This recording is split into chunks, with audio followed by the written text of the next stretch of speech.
zaman ölmez adın, hiç kes unutmaz.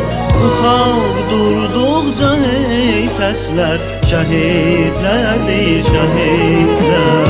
Şəhadət ruhuna övrəslər, şəhidlərdir şəhidlər.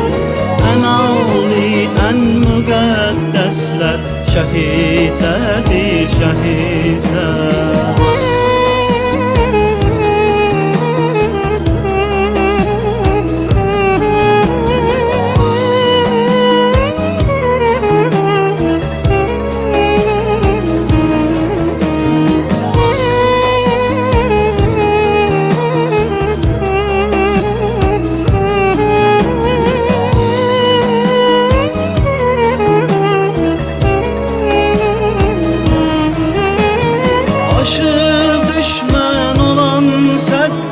Koparmışlar kan ile, yuyup napaçı torpağdan aparmışlar kan ile.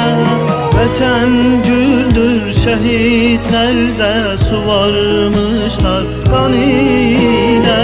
Duyanlar ehtiram bəslər, şəhidlərdir şəhidlər. Şəhadət ruhuna övrəslər, şəhidlərdir şəhidlər. Ən ali, ən müqəddəslər, şəhidlərdir şəhidlər.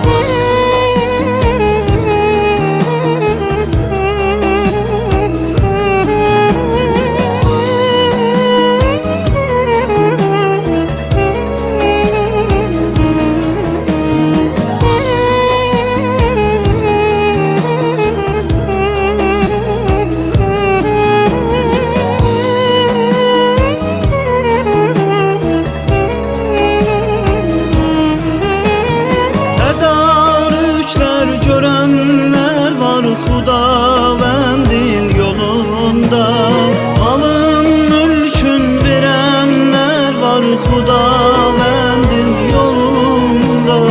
İgidlər var, ərənlər var Xudavəndin yolunda.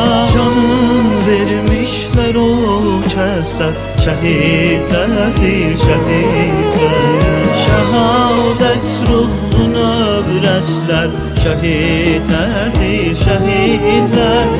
Ən ali, ən müqəddəslər, şəhidlərdir şəhidlər. Şəhadət ruhuna övrəslər, şəhidlərdir şəhidlər.